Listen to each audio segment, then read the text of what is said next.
What's going on, Badger fans? Let's talk about Nick Evers maybe making a bit of a move on the quarterback depth chart. That could be a big deal for Wisconsin. You are Locked On Badgers, your daily podcast on the Wisconsin Badgers. Part of the Locked On Podcast Network, your team every day. What's going on, Badger fans? Welcome to Locked On Badgers, your team every single day.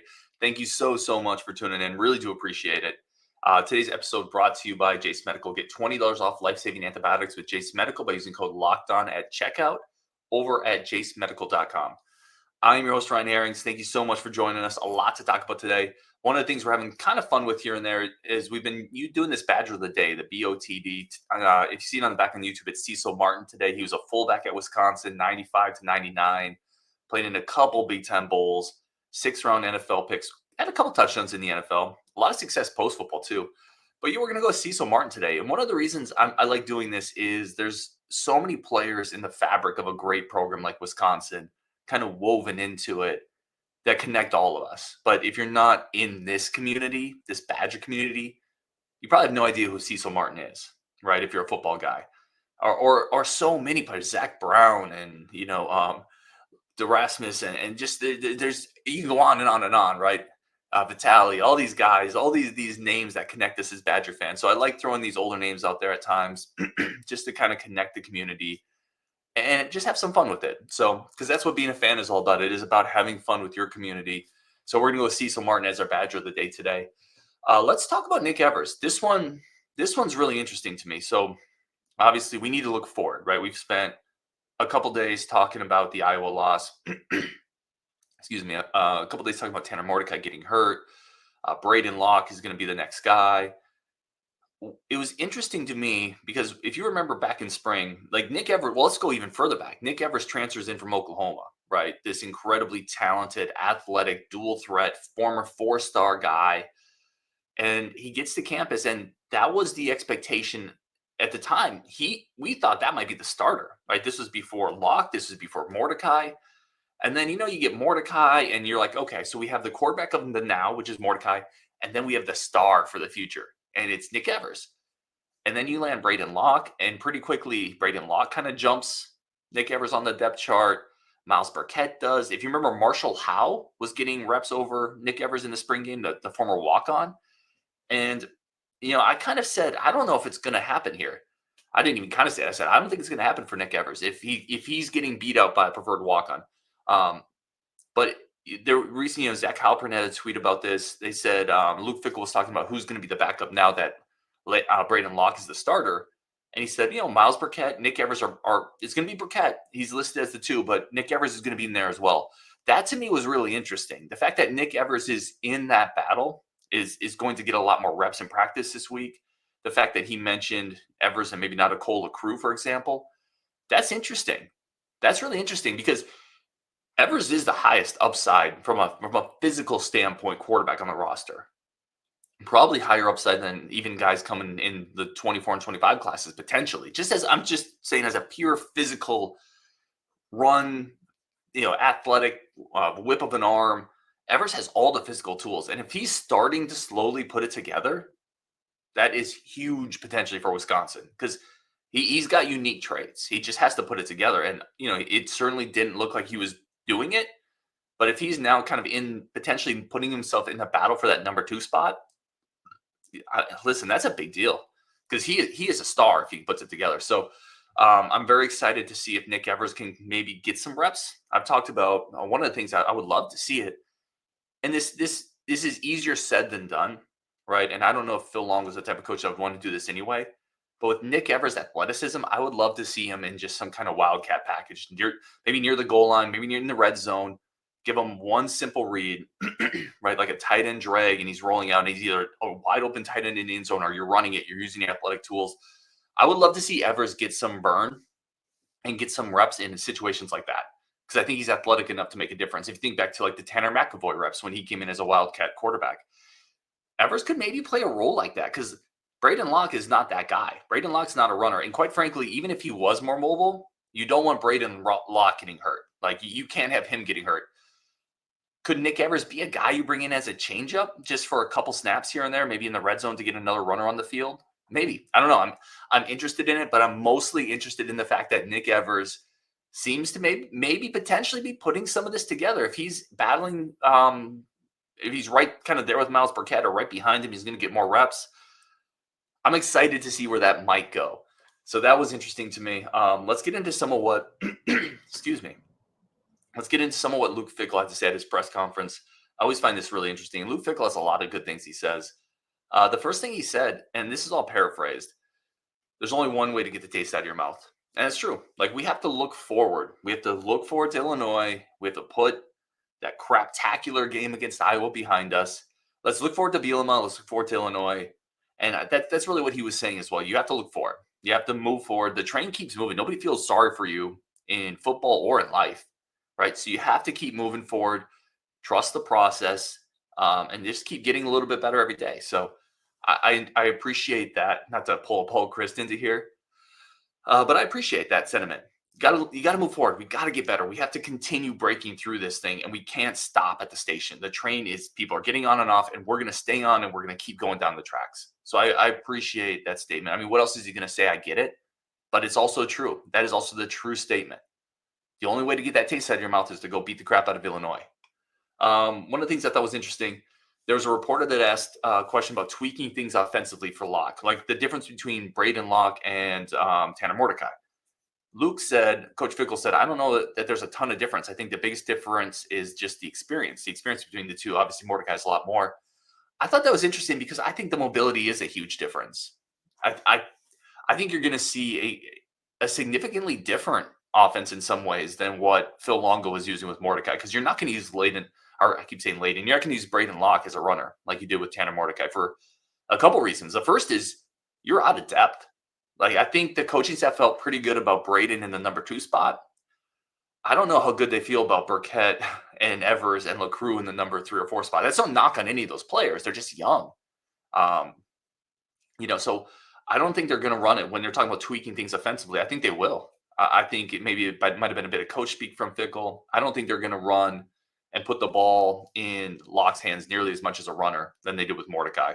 For a couple reasons. First of all, he's not the athlete that Mordecai is. He's smaller than Mordecai, and there's a lot less depth now. So I think all of that's going to play together, and you're not going to get the same type of offense because of it. So it was interesting how he worded it. I kind of disagree. I think that the product on the field won't necessarily line up with how he worded it. He was talking about Braedyn Locke. He said there is nobody that spends more time studying. The unique thing is guys are rallying around him, having confidence and belief in him. I want to hit on that second part because there is a very real emotional aspect to being on a team. If you see your quarterback, Tanner Mordecai, get hurt, a younger player, Braedyn Locke, is coming in, a lot of pressure is going to be on him. There could be a bit of a rally around him, right? It's not that the offensive line wasn't playing hard for Tanner Mordecai. Don't get me wrong. That's not what I'm saying. I'm saying, and Coach Fickell talked about this as well, the offensive line is going to have to pick up some of the slack. They're going to have to play better. Braylon Allen's going to have to play better. The receivers are going to have to make plays. I'm curious to see if they rally around Locke a little bit, right? And maybe I don't want to say play harder because I don't want to insinuate that they haven't been, because I don't think that's been the case for the record.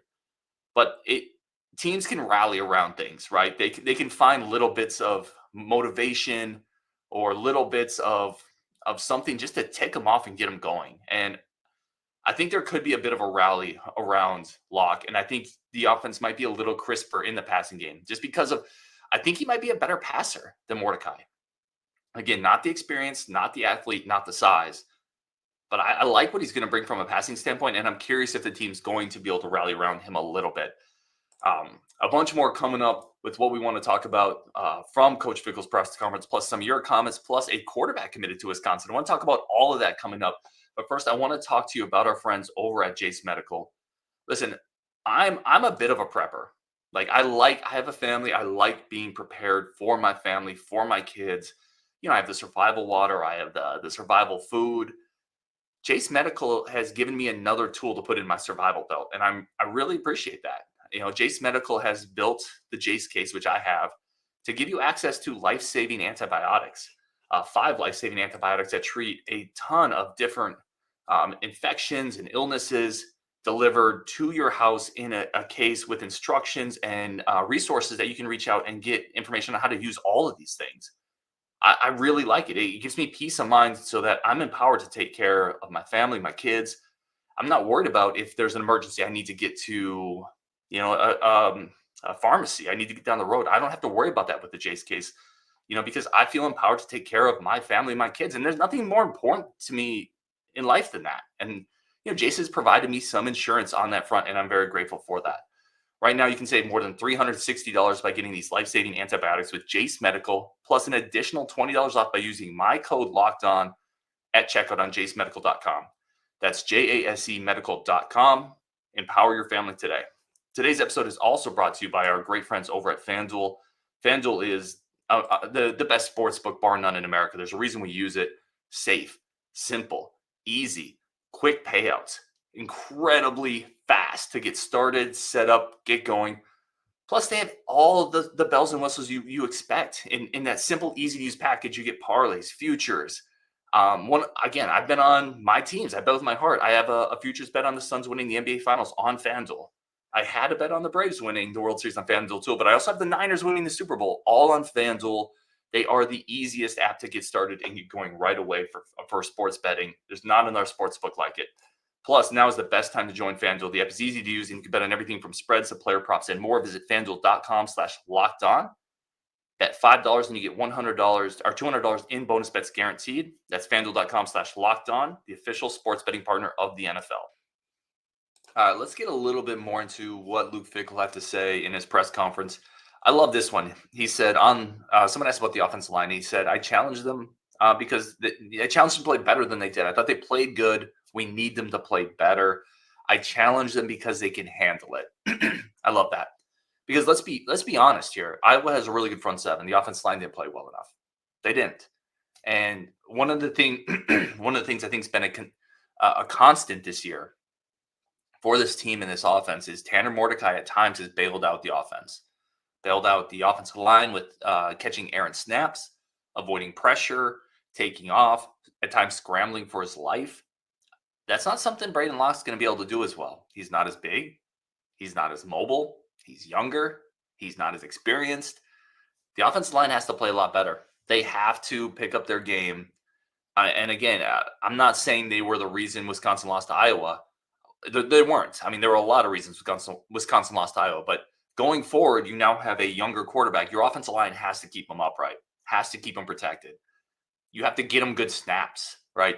Do not let blindside guys smash him because he's not as big as Tanner Mordecai. He's not going to have the frame to take a ton of punishment. So the offensive line going forward, Illinois has got a good front seven too. The offensive line going forward has to play really, really well.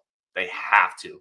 They have to keep Braedyn Locke upright because he's going to be a pocket passer. He moves around a little bit, but he's not Tanner Mordecai. So the offensive line going forward is huge. I like that Coach Fickell said we need them to play better, period. I'm not saying they were at fault, but we need them to play better. I like that. He had another question that I found interesting. I found this exchange interesting. I forget who asked this, but someone essentially asked, did we underestimate the challenge that you had going into this? Did we build up the expectations too high? And the first thing Luke Fickell said was, I don't know. Nobody puts more pressure or has higher expectation on this program than myself and the guys in the locker room. I love that, right? Because what he's saying is, no, you didn't build the expectations up too high. No, you didn't have higher expectations than you should have because your expectations don't match up to mine. He's taking ownership of the fact that his expectations are bigger than any of ours. His pressure is bigger than any of ours. So I like the fact that he kind of took that question and shut it down. Because external stuff shouldn't matter to him, right? Internally, he understands what his expectations are and what the pressure that he's put on his guys is and the pressure that is on himself. And that's all that matters. And he went on to say, you got to focus on the process and not the destination. He said that a couple times. We talked about that at the beginning of this show. That's so true. You have, just because you lost to Iowa, there's still things to take from that game to build upon. And just like in a win, not everything is perfect. In a loss, not everything is a disaster. You just keep building. No matter what happens, you just keep building. And if you're a successful coach, if you're a good coach, if you're a great coach, you know the steps that are required, right? and you just keep building those steps, and sooner or later you're going to get the program to where it's supposed to be. And that's in accordance with your own expectations. So I thought that was a good answer, an interesting one. I like that he kind of turned that question around and said, no, it's not. The expectations are fine from the outside. It doesn't really bother us, and mine are higher. Let's get a couple of your comments here too. This one is from Cody. He said, if there's not huge improvements with next year's schedule, ... Yeah, that could be brutal. Jason Gelden asks, when was the last time the Badgers won a big game? Big is relative, Jason. I would love to know what your answer on that one is. When the last time that you thought the Badgers won a big game? I would say maybe the LSU game in Lambeau. I mean, big is very relative. The Orange Bowl against Miami, maybe. I mean, it's been a few years, and that's a problem. I think that's the point of your comment, Jason. It's been a few years, and that is definitely a problem. Badger and Bournemouth says Locke was better than Tanner Mordecai. I don't think he was, although I don't think he was demonstratively worse either, which is interesting considering how experienced Tanner Mordecai is. Keep in mind, I mean, Braedyn Locke, the only points were scored on drives that he led. But I just think he also had 2 fumbles, a fumble and interception. I'm sorry. So I don't know. I don't think he was better than Mordecai, but I don't think he was demonstratively worse either, which is interesting to me. This is from Brett. Give Fickell a few years to get the guys he needs. Then we can go. Then we get to 9 or 10 wins in the new Big Ten. Yeah, I think that's fair, Brett. And thank you for the comment. And I think that's where we've talked about this before. To some degree, you have to measure. And I apologize. I have a bit of a cold.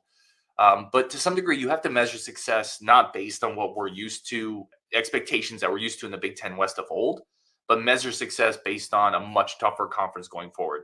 10 wins, maybe you sneak into the playoffs 10 wins. Actually, you might not even sneak in some years 10 wins if you're 10-2 in the Big Ten, right? And having played, look at next year's schedule. I don't think we're going to go 10-2 next year. I'll just go out there and say it. I've realized I need to slow my hype machine down. But next year's schedule, if you went 10-2, you're going to the playoffs that year, right? Because Alabama, I think Penn State's on the schedule. I think you play USC, Iowa. Like if you go 10-2 with that schedule, they're a really good team. So I think that's another thing we need to do is adjust the expectations a little bit. 10 wins is going to be a really good year in the Big Ten going forward, period. 9 wins is going to be a good year, period, going forward. So I think that's something to keep in mind. Badger Blaze says Petroyski probably earned some more playing time. He looked pretty decent. I'm with Rajiv on this one. Petroyski's looked really good to me. I'm surprised he hasn't gotten more burn. I actually think CJ Getz is another one that the last couple games, CJ Getz came into the year, we were thinking, I don't know. He's really impressed me the last couple games as well. I would like to see more Getz and Petroyski on the edges. I will say I'm still kind of waiting on Darian Varner, right, to be that guy on the defensive line, and we haven't really seen that. That's been a disappointment this year. I'm going to do a show coming up where I rank all the transfers based on what we were expected to what they've done up to this point. Varner's been a little disappointing, unfortunately. This is from I don't see who this is from, but they said, at what point do we question the recruiting of the previous staff? Those highly ranked recruiting classes haven't panned out. This team is lacking talent. There's 3 NFL players on this team. Yeah, I think it's really, I don't even have anything to add on that. The team is lacking talent, and that is on the previous staff's recruiting jobs. Will K says, tired of seeing receivers catch the ball from the secondary. How many catches do you get before the first down marker? Will, that was a huge problem in the Iowa game. There was 3 or 4 times where Wisconsin receivers caught the ball, and instead of getting a first down, it was 3rd and 1, 3rd and 2. That's inexcusable. I would love to. Is that on the receiver? Did they not run the route to the sticks, or is it a timing thing where they did, but by the time the pass came out, they had to come back and get it because the defense was closing? Again, the answer is usually both, right? There's usually blame on both sides when things like that don't work, but yeah, that was several times in the game, and that was a little inexcusable. All right, we're going to come back. We're going to talk a little bit about a new quarterback that committed to Wisconsin. Somebody that's a little interesting to me. I want to talk about that next on Locked On Badgers. But first, today's show is brought to you by our good friends over at eBay Motors. I've talked a lot about some of my car problems, some of my issues, right, with cars. eBay Motors is here to help you. It's here to help me. The right parts, the right fit, the right prices. Incredibly simple to use. And they're all about the passion of car owners. They're all about the pride of people who own cars. eBay Motors has everything you need to maintain your vehicle, level it up to peak performance, superchargers, roof racks, exhaust kits, LED headlights, and more. Whether you're into speed, power, or style, eBay Motors has you covered. And with over 122 million parts for your number one ride or die, you'll always find exactly what you're looking for with the eBay Guaranteed Fit. Your part is guaranteed to fit your ride every time or your money back. It's as simple as that. Because with eBay Motors, you're burning rubber, you're not burning cash. All the parts you need at the prices you want. It's easy to turn your car into the MVP and bring home that win. Keep your ride or die alive at ebaymotors.com. Eligible items only. Exclusions apply. eBay Guaranteed Fit is only available to U.S. customers. All right, let's continue going here. Again, really do appreciate everybody tuning in. Let's talk about Milos Spasojevic, I think is how you pronounce it. Milos Spasojevic. Man, I'm butchering that. I apologize. But Milos is a preferred walk-on 2024 kid, committed to Wisconsin, quarterback. And before anybody kind of dismisses the PWO thing, I love preferred walk-ons. First of all, let me start. If you're a Wisconsin fan, you know the importance of preferred walk-ons over the course of the last 25 years, right? So anytime I get a preferred, anytime Wisconsin gets a preferred walk-on, I love it, right? Because those kids come in with something to prove, and they come in with a chip on their shoulder. They're incredibly easy to root for. So I love that aspect of it. But also, it doesn't take up a scholarship. At some level, recruiting and drafting is about throwing darts at a board, right? And the more darts you can throw, even if the dart has a 0.1% chance of doing anything, if you can throw the dart and it doesn't cost you anything, you throw the friggin' dart. And that's why preferred walk-ons, every time we get one, I get excited about it because there's a chance. There's always a chance. And then quarterback itself is kind of a unique position. You talk about throwing darts. That's another one where the more quarterbacks you get in a room, the better, right? The more arms with some type of skill you get in the room, the better. We just had Marshall Howell last year, came in as a walk-on and almost immediately was the number 3 quarterback, right? He jumped a couple people, number 3, number 4 quarterback on the roster, and transferred out to a better opportunity for him to play. You know, was he ever going to do anything in Wisconsin? No, but he was a good depth piece, right? And you need depth in the quarterback room. You need depth to sustain injuries. You need depth to run a scout team. You need depth to give your defenders in practice better looks. So I'm all about picking up a preferred walk-on with some physical ability, especially at the quarterback spot. So let's talk about Milos for a second. 6'5", 220-pound 2-star quarterback out of Minnetonka, Minnesota. The size looks legit. That's he's listed on 247 as 6'3", but in his huddle film, he lists himself at 6'5". He's probably like 6'4", but he stands in the pocket really well. There are some things here to like about Milos. Now, he's a 2-star guy. Some interest from Minnesota. He had an offer from an FCS program, but he's a legit 6'4"-ish. He moves relatively well in the pocket. He's not a statue. He rolls out. He has a good feel in the pocket. I thought his footwork was really good on film. Like he'll take that 3-step, 5-step drop back, good footwork, clean, not happy feet, hit that back foot, let it throw. I thought that was pretty impressive. Rolling out looks pretty natural throwing. Not a great arm, right? I think when you look at it, the arm is a little soft. He's not incredibly fast as an athlete, but he moves pretty well. He's 6'5", and he has good touch with good footwork. So there's definitely something there that's kind of fun to look at and say, okay, I like some of the physical pieces here. And again, if you bring that guy in as a walk-on, he's running a shotgun kind of spread system in high school, very similar to what Longo wants to do. So there's some familiarity there. Clearly, this is somebody that Longo's interested in at least kicking the tires on, working with. It's just more depth. That's all it is. The odds of him ever being a starter at Wisconsin's pretty low, obviously, not just because he's preferred walk-on, because most quarterbacks that come into a program over a 3 or 4 year period don't start. It's not just a walk-on thing. It's hard to be a starting quarterback at a major program. So that's why you just keep throwing darts at the board, right? And I like the huddle film more than I thought it would. I think there's a few things there that are really interesting. I think the size is legit. Like I said, I like the footwork. I'm excited about it. I think it's a good piece to add into the depth of the quarterback room. So, yeah, excited about Milos there. I thought Luke Fickell said a lot of interesting things today. Coming up this week, we still have Coach's Corner. We're going to get an Illinois guest on.